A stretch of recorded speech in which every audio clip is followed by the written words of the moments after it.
우리에게 주시는 하나님의 말씀은 로마서 1장입니다. 로마서 1장 16절 말씀 한 절만 같이 읽겠습니다. 신약성경 로마서 1장 16절 말씀인데요. 한 절 말씀 같이 읽겠습니다. 시작. 내가 복음을 부끄러워하지 아니하노니 이 복음은 모든 믿는 자에게 구원을 주시는 하나님의 능력이 됩니다. 먼저는 유대인에게로 그리고 헬라인에게로다. 아멘. 할렐루야. 오늘 성령께서 내 삶을 붙드실 줄 믿습니다. 우리가 어제까지 살펴본 로마서 1장 시작 부분에서 바울은 자신을 예수 그리스도의 종이라고 또 그분의 부르심을 받아 또 사도로 그렇게 쓰임 받고 있다고 자신을 소개하면서 이 복음을 전하기 위해서 로마에 있는 성도들에게 자신이 나아가길 원한다라고 그렇게 고백하고 있었습니다. 이처럼 바울이 로마를 향해 간절히 나아가고자 했던 그런 이유가 있었는데요. 무엇 때문이었습니까? 자신이 헬라인과 야만인 그리고 지혜 있는 자나 어리석은 자 모두에게 빚진 자라고 여겼기 때문이죠. 자신이 그들에게 빚진 그런 사람이다라고 생각했기 때문에 속히 그들에게 나아가서 그 진 빚을 갚기 원했기 때문이었습니다.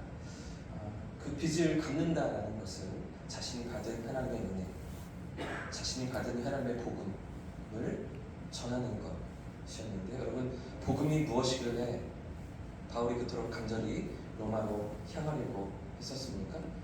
과연 복음이 무엇이길래 바울은 자신의 생명도 아끼지 않으면서 그에게 나아가려 했던 것입니까? 오늘 본문 16절에 그 해답이 나타나 있는데, 사실 오늘 본문과 이어지는 17절 말씀은 로마서 전체에서 이 로마서 전체의 핵심을 담고 있는 그런 구절이기도 합니다. 사실은 바울이 전하고자 했던 로마교회 성도들에게 전달하고자 했던 그 모든 메시지의 가장 중심이 오늘 16절과 17절에 담겨져 있는데 16절 말씀을 같이 한 번 더 읽어보겠습니다. 16절 시작. 내가 복음을 부끄러워하지 아니하노니 이 복음은 모든 믿는 자에게 구원을 주시는 하나님의 능력이 되라. 먼저는 유대인에게요 그리고 헬라인에게로다. 여러분 복음이 무엇입니까? 바울이 지금 전하려고 하는 이 복음, 또 우리가 믿는다고 고백하는 복음, 여러분 복음이 무엇입니까? 먼저 본문이 복음에 대해서 가르쳐주는 첫 번째 사실은 구원을 주시는 하나님의 능력이다 라는 것입니다. 구원을 주시는 하나님의 능력. 지금 바울이 단호하게 이야기를 하고 있죠. 내가 부끄러워하지 않는다. 내가 이 복음을 절대로 부끄러워하지 않는다. 여러분, 근데 왜 부끄러워하지 않습니까?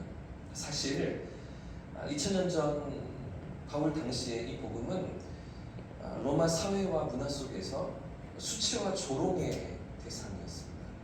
예수 그리스도의 십자가 사건은 유대인들에게는 거리끼는 것이었고요, 헬라인들에게는 어리석게 여겨지는 일이었기 때문입니다. 왜 그러냐면 유대인들은 메시아가 십자가에 달려 죽는 그런 모습으로 아무런 힘도 써보지 못하고 그저 죽임을 당하는 그런 모습으로 올 거라고는 상상도 하지 않았었습니다. 뿐만 아니라 당시 헬라 문화에서도 그리스 로마인들은 명예, 영광 이런 것들을 아주 중요하게 여겼기 때문에 수치와 굴욕을 그리고 철저히 피해야 된다고 생각했기 때문에 예수가 십자가에 죽는다, 메시아가 구원자가 십자가에 죽는다 하는 것들은 생각할 수도 없는 그런 문화 가운데 살고 있었기 때문입니다. 그렇기 때문에 바울의 동족인 유대인들에게 배척받는 것이 깊이 대상이 십자가였고요, 로마인들에게도 헬라인들에게도 이해할 수 없는, 절대로 수용할 수 없는 그런 가르침이, 부끄러운 가르침이 십자가였던 것인데요. 자, 그런데도 바울이 이런 세상적인 기준과 철학에 굴복하지 않습니다. 그들의 어떤 문화에 전혀 반응하지 않습니다. 오히려 이 복음을 들고서 담대히 로마로 나아가기를 원하고 있는데요. 그 이유가 무엇 때문이라고요? 이 복음은 구원을 주시는 하나님의 능력이시기 때문이죠. 세상이 생각하는 것처럼 부끄럽고 수치스러운 그런 사건이 아니라는 것입니다. 그 십자가 안에 우리를 구원하시는 하나님의 능력이 담겨져 있기 때문인 것이죠. 모든 죄로 인해서 하나님과 단절된 인간을 다시 회복시키시는, 죄와 죽음의 권세에서 해방케 하시는 하나님의 능력이 바로 십자가이기 때문입니다. 모든 믿는 자에게 구원을 주시고 하나님과의 깨어진 관계를 다시 여시는 능력이 바로 이 복음이기 때문입니다. 여러분, 지금 성경이 말하고 있는 복음이 무엇입니까? 신구약 전체에서 우리에게 가르쳐주고 있는 하나님의 구원의 복음이 무엇입니까? 예수 그리스도께서 우리 죄를 대신하여 십자가에 달려 죽으신 사건입니다. 저와 여러분을 위하여 십자가에 달리신 것이죠. 우리를 구원하시기 위해서 그곳에 우리 주님이 자신의 목숨을 내어주시는 것입니다.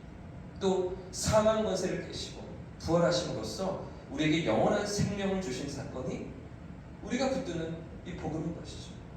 그러므로 예수께서 이루신 이 구속의 은혜가 모든 믿는 자에게 구원을 주시며 영원한 생명을 얻는 은혜의 길로 우리를 이끄시기 때문에 바울은 이 복음을 전달하지 않고는 견딜 수가 없었던 것입니다. 헬라인이나 야만인이나 그리스인이나 비그리스인이나 많이 배운 자나 배우지 못한 자나 누구나 할 것 없이 이 복음을 들어야 하는 그런 인생이기 때문에 이 복음을 전하기 원하여서 달려가기를 원했던 것입니다. 사랑하는 여러분, 오늘 우리는 이 복음의 능력을 확신하고 있습니까? 어떤 죄인이라 할지라도, 어떤 흉악한 죄를 짓고 어디서도 용서받지 못할 악한 죄를 저질렀다 할지라도 복음은 모든 믿는 자에게 구원을 주신다는 것, 여러분 확신하고 계십니까? 복음은 어떤 죄인이라도 깨끗이 용서하시며 새로운 생명으로 인도하시는 하나님의 능력이시라는 것을 여러분 붙잡고 계십니까? 제가 요즘 한 2주째 점심을 먹자마자 외투를 입고 달려나갑니다.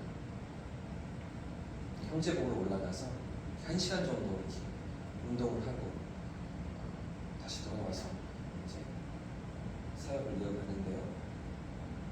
작년 말에 제가 이제 피 검사를 했더니 건강이 많이 이제 안 좋은 수치가 나왔습니다.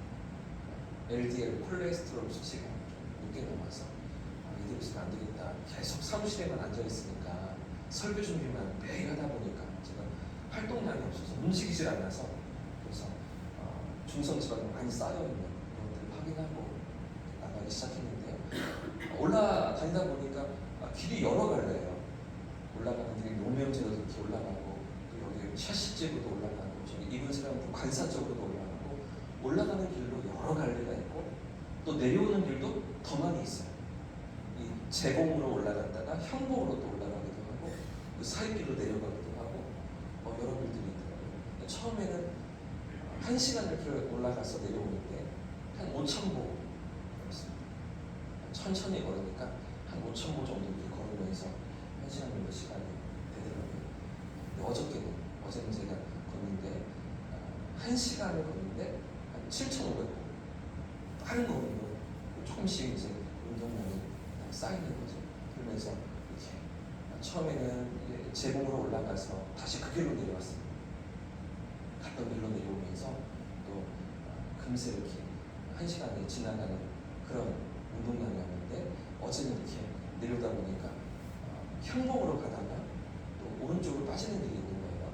그 길로 이제 쭉 해서 내려오다 보니까 작은 저수지도 있고요, 등대산하고 절도 있고요. 그러면서 이제 그 길을 따라 쭉 돌아오다 보니까 큰 건물이 하나 보이는 거예요. 어떤 건물일까요? 또 다른 건물이 또 옆에 있는 거예요. 제가 잘 알고 있던 건물인데, 큰 건물은 대구 구치소였습니다. 그렇게 큰 줄 몰랐어요. 그 안에 그렇게 큰 건물이 잘 지어져 새로 지은 건지 리모델링을 한 건지 아주 깨끗하게 지어놓은 대구 구치소가 있고요. 그 맞은편에 명국공원 화장터가 있는 그 사이길로 이렇게 제가 어제 지나왔는데 새로운 길로 이렇게 찾아다니는 재미가 있습니다. 새로운 길을 만나는 그런 재미를 제가 요즘 경험하면 무슨 얘기를 드리냐면, 구치소가 그렇게 큰 줄 몰랐어요. 그래서 저게 뭐지? 아파트인가? 저렇게 큰 건물이 있나 싶었는데 구치소가 어떤 건물입니까? 미결수들이 기다리는 장소잖아요. 교도소를 가기 전에 판결을 받으면서 기다리는 미결수들이 구금되어 있는 곳이 구치소인데 그렇게 큰 구치소는 이제 처음 봤어요. 명목보원 쪽은 여러 차례 제가 지나다니고 수없이 다녔는데도 불구하고 그리고 오른쪽에 있는 구치소는 잘 본 적이 없었던 것 같아요. 그럼 무슨 이야기냐면 여러분 세상에는 많은 죄인들이 있습니다. 그렇죠? 여러 죄인들이 있습니다. 우리가 생각하지 못하고 또 알지 못하는 여러 죄들을 짓고 그렇게 죄의 값을 치르는 분들도 그곳에 있지 않겠습니까? 그러나 여러분 세상은 사람을 어떻게 판단합니까? 과거의 죄, 과거의 실패로 평가하기를 좋아하지. 저 사람은 원래 저런 사람이야. 원래 저 사람은 저런 죄를 지었어. 저 사람은 절대 바뀌지 않아. 이렇게 낙인을 찍고 그 사람이 어떤 죄를 지었는지, 어떤 실수를 범했는지 이렇게 판단하고 평가하면서 그 사람의 가능성과 변화의 여지를 막아버리죠. 특히나 우리나라 문화권 더 그런 것 같아요. 한 번 실수하고 넘어지면 다시 일어나기가 쉽지 않아요. 그 사람을 향하여서 어떤 회복의 가능성을 주거나 어떤 기대를 가지고 그 사람을 바라보거나 그렇게 그 사람에게 뭔가 호의적으로 다가서지 못하는 그런 분위기가 우리 한국 사회는 더 만연해 있지 않습니까? 하지만 여러분 우리 하나님은 그렇지 않으십니다. 우리 하나님은 우리의 과거가 아니라 변화된 우리의 모습을 바라보시는 줄 믿습니다. 우리의 과거가 아닌 것이죠. 예수 그리스도 안에서 회개하고 돌이키는 자를 조건 없이 용서하시며 새롭게 하시고 회복의 길로 이끄시는 하나님이신 줄 믿습니다. 여러분 사실 이 로마서를 기록하고 있는 바울 자신이 그런 은혜를 경험한 장본인 아니겠습니까? 이 복음의 능력을 맛보고 체험한 산 증인인 것이잖아요. 교회를 핍박하고 예수 믿는 자들을 잡아 가두면서 돌돌면서 죽이는데 증인 노릇을 했던 모든 책임자 노릇을 했던 바울, 그가 하나님의 은혜를 입고 하나님의 부르심을 받아서 복음을 전하는 사명자로 쓰임받고 있는 것 아니겠습니까? 여러분 복음은 사람을 변화시키는 힘인 줄 믿습니다. 죄인을 의롭게 하시고 절망 속에 있는 자를 소망으로 이끄시며 상처 입은 자를 치유하시고 회복시키시는 능력이 이 복음인 줄 믿습니다. 여러분 세상은 오늘도 복음을 무시합니다. 그게 무슨 영생의 길이야? 그게 무슨 우리의 죄를 해결하는 길이야? 그게 무슨 행복의 길이야? 세상은 지금도 이 복음을 거부하며 때로는 조롱하기도 하지요. 세상은 복음을 어리석다고 말합니다. 이 복음이 능력이 없다고, 이 복음은 약하다고, 더 무언가 강력한 것이 있어야 된다고 세상은 말합니다.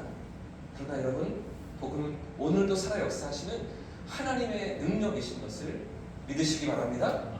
모든 믿는 자에게 구원을 주시는 하나님의 숨겨진 피, 우리를 구원하시는 능력이 이 복음인 것을 믿고 우리도 바울처럼 이 복음을 부끄러워하지 않고 우리 삶 속에서 이 복음이 역사하시되 우리의 삶을 통해서 나타나시되 담대히 복음의 능력 안에서 살아가시는 저와 여러분들 수 있기를 예수님으로 축복합니다. 찬송하고 기도하겠습니다. 찬송가 288장